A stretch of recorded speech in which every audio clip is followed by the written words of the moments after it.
Ice ਦੇ ਦੁਆਰਾ ਇੱਕ ਇਮੀਗ੍ਰੇਸ਼ਨ ਅਟਾਰਨੀ ਆ ਉਸ ਨੂੰ ਹੁਣ ਫਾਈਨ ਕੀਤਾ ਜਾ ਰਿਹਾ ਕਿਉਂਕਿ ਉਹਦੇ ਤੇ ਦੋਸ਼ ਆ ਵੀ ਉਹਨੇ ਕਥਿਤ ਤੌਰ ਦੇ ਉੱਤੇ ਨਕਲੀ ਅਸਾਈਲਮ ਦੇ ਕਲੇਮ ਜਿਹੜੇ ਉਹ ਲਾਏ ਹੈਗੇ ਆ। ਵਿਨੋਦ ਡੋਡਾਮਨੀ ਜਿਹੜਾ ਆ ਇਸ ਨੇ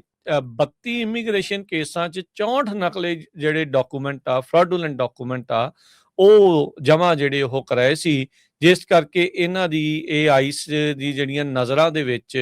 ਜਿਹੜਾ ਉਹ ਆਇਆ। ਉਸ ਤੋਂ ਬਾਅਦ 'ਚ ਹੁਣ ਆਈਸ ਵਾਲਿਆਂ ਨੇ ਇਸ ਨੂੰ ਜਿਹੜਾ ਫਾਈਨ ਆ ਉਹ ਲਾਇਆ ਆ ਕਿਉਂਕਿ ਇਹਨੇ ਕਥਿਤ ਤੌਰ ਦੇ ਉੱਤੇ ਫਾਲਸ ਅਸਾਈਲਮ ਕਲੇਮ ਜਿਹੜੇ ਉਹ ਲਾਏ ਸੀ। ਏਜੰਸੀ ਕਹਿ ਰਹੀ ਆ ਵੀ ਇਹ ਕੋਈ ਇਹਨਾਂ ਦੇ ਮੂਹਰੇ ਪਹਿਲੀ ਵਾਰ ਨਹੀਂ ਇਦਾਂ ਦਾ ਹੋਇਆ, ਇਹ ਪਹਿਲਾਂ ਵੀ ਇਦਾਂ ਕਾਫੀ ਵਾਰ ਜਿਹੜਾ ਉਹ ਹੋ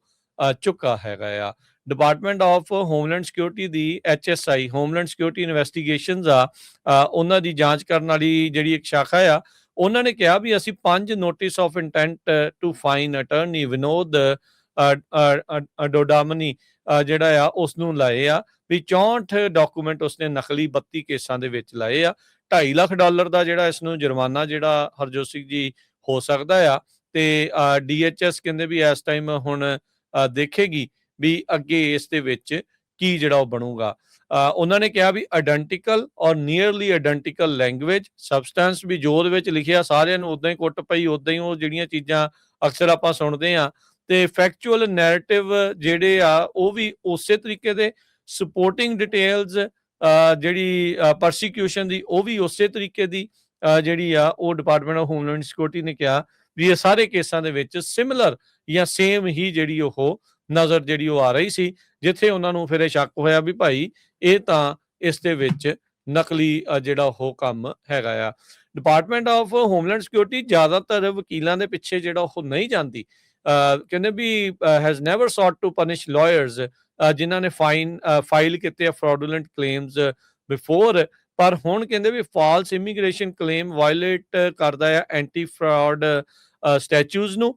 ਡਿਪਾਰਟਮੈਂਟ ਆਫ ਹੋਮਲੈਂਡ ਸਿਕਿਉਰਿਟੀ ਦੇ ਜਨਰਲ ਕਾਉਂਸਲ ਜੇਮਸ ਪਰਸੀਵਲ ਨੇ ਜਿਹੜਾ ਉਹ ਦੱਸਿਆ ਹੈਗਾ ਆ। ਸੋ ਵਿਨੋਦ ਦੇ ਦੁਆਲੇ ਜਿਹੜਾ ਹੋ ਕੇ ਡਿਪਾਰਟਮੈਂਟ ਆਫ ਹੋਮਲੈਂਡ ਸਿਕਿਉਰਿਟੀ ਬਾਕੀ ਵੀ ਇਮੀਗ੍ਰੇਸ਼ਨ ਵਕੀਲਾਂ ਨੂੰ ਇੱਕ ਹਿਸਾਬ ਦੇ ਨਾਲ ਅਗਾਹ ਕਰ ਰਹੀ ਆ ਵੀ ਭਾਈ ਜੇ ਤੁਸੀਂ ਕਿਸੇ ਦੇ ਨਕਲੀ ਇਮੀਗ੍ਰੇਸ਼ਨ ਕਲੇਮ ਦੇ ਵਿੱਚ ਉਹਦੇ ਸਪੋਰਟਿੰਗ ਡਾਕੂਮੈਂਟ ਇਸ ਤਰੀਕੇ ਦੇ ਜਿਹੜੇ ਤੁਸੀਂ ਲਾਉਂਦੇ ਆ ਤੇ ਉਸ ਆਧਾਰ ਦੇ ਉੱਤੇ ਤੁਹਾਡੇ ਮਗਰ ਵੀ ਆਇਆ ਜਿਹੜਾ ਉਹ ਜਾ ਸਕਦਾ ਹੈਗਾ ਆ ਤੇ ਤੁਹਾਨੂੰ ਜਿਹੜੇ ਉਹ ਜੁਰਮਾਨਾ ਕੀਤਾ ਜਾ ਸਕਦਾ ਹੈ। ਹੁਣ ਇਹ ਨਹੀਂ ਪਤਾ ਵੀ ਇਹ ਬਾਰ ਕੰਪਲੇਂਟ ਕਰਕੇ ਉਹਦਾ ਅਟਾਰਨੀ ਵਾਲਾ ਲਾਇਸੈਂਸ ਵਾਪਸ ਲੈਣ ਦੇ ਵੱਲ ਨੂੰ ਤਾਂ ਨਹੀਂ ਵੱਧ ਸਕਦੇ, ਇਹ ਤਾਂ ਆਉਣ ਵਾਲਾ ਸਮਾਂ ਦੱਸੇਗਾ। ਪਰ ਕਾਫੀ ਜਿਹੜੀ ਇਸ ਟਾਈਮ ਚਰਚਾ ਇਸ ਕੇਸ ਦੀ ਹੋ ਰਹੀ ਆ ਵੀ ਭਾਰਤੀ ਮੂਲ ਦੇ ਵਿਨੋਦ ਨਾਮੀ ਵਕੀਲ ਨੇ 32 ਕੇਸਾਂ 'ਚ 64 ਨਕਲੀ ਡਾਕੂਮੈਂਟ ਕਹਿੰਦੇ ਆ ਵੀ ਫਾਲਸ ਅਸਾਈਲਮ ਕਲੇਮ ਵਾਲੇ ਜਿਹੜੇ ਉਹ ਲਾਏ ਆ ਤੇ $2.5 ਲੱਖ ਦਾ ਜੁਰਮਾਨਾ ਪਾਉਣ ਦੀ ਜਿਹੜੀ ਆ ਉਸ ਨੂੰ ਉਸ ਦੇ ਉਲਟ ਜਿਹੜੀ ਹੁਣ ਸਿਫਾਰਿਸ਼ ਕੀਤੀ ਜਾ ਰਹੀ ਹੈ। ਇੱਦਾਂ ਇੱਕ ਹੋਰ ਅਟਾਰਨੀ ਦੀ ਖਬਰ ਆ ਰਹੀ ਹੈ ਸੈਨ ਫਰਾਂਸਿਸਕੋ ਚੋਂ, ਕਹਿੰਦੇ ਜਿਹੜੇ ਸੈਨ ਫਰਾਂਸਿਸਕੋ 에ਅਰਪੋਰਟ ਦੇ ਉੱਤੇ ਜਦੋਂ ਇਹ ਅਟਾਰਨੀ ਉਤਰਿਆ ਨਿਕੋਲਸ ਦੀ ਬਰੀਮੇਕਰ, ਤੇ ਕਹਿੰਦਾ ਵੀ ਮੈਨੂੰ ਸ਼ੱਕ ਜਿਹੀ ਹੋਈ ਵੀ ਕੁਛ ਨਾ ਕੁਛ ਰੋਂਗ ਹੋ ਰਿਹਾ ਹੈਗਾ। ਤੇ ਜਦੋਂ ਉਹ ਕਾਊਂਟਰ ਤੇ ਗਿਆ ਤੇ ਉਸ ਨੂੰ ਜਿਹੜੇ ਆ ਇਮੀਗ੍ਰੇਸ਼ਨ ਵਾਲੇ ਕਹਿੰਦੇ ਵੀ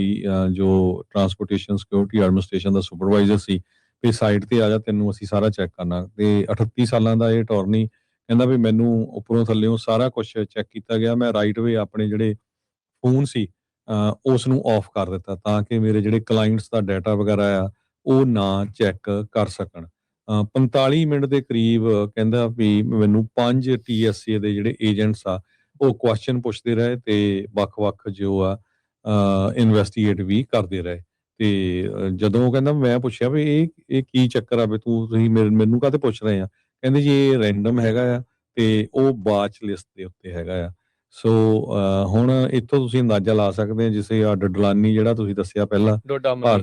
ਜੀ ਹਾਂ, ਇਹ ਐਕਚੁਅਲੀ ਜਰਮਨ ਦਾ ਸਿਟੀਜ਼ਨ ਆ, ਹੈ ਭਾਰਤ ਮੂਲ ਦਾ ਤੇ ਅਮਰੀਕਾ 'ਚ ਸ਼ਾਇਦ ਇਹ ਗ੍ਰੀਨ ਕਾਰਡ ਹੋਲਡਰ ਆ। ਤੇ ਇਸੇ ਤਰ੍ਹਾਂ ਹੁਣ ਜਿਹੜੇ ਅਟਾਰਨੀ ਦਾ ਮੈਂ ਨਾਂ ਦੱਸਿਆ ਨਿਕੋਲਸ ਡੀ ਬ੍ਰੈਮਨ, ਸੋ ਇਹ ਵੀ ਵਾਚ ਲਿਸਟ ਦੇ ਉੱਤੇ ਆ। ਸੋ ਹੁਣ ਇਹ ਤੋਂ ਇਹ ਲੱਗਦਾ ਵੀ department of homeland security attorneys ਦੇ ਪਿੱਛੇ ਵੀ ਜਾ ਰਹੀ ਹੈਗੀ ਆ, ਖਾਸ ਕਰਕੇ ਜਿਹੜੇ ਪੋਲੀਟੀਕਲ ਅਸਾਈਲਮ ਦੇ ਕੇਸਿਸ ਨੂੰ ਲੈ ਕੇ ਜਿਹੜੇ ਗਲਤ ਪੇਪਰਸ ਜਿਹੜੇ ਫਾਈਲ ਕਰਦੇ ਹੈਗੇ। ਜੀ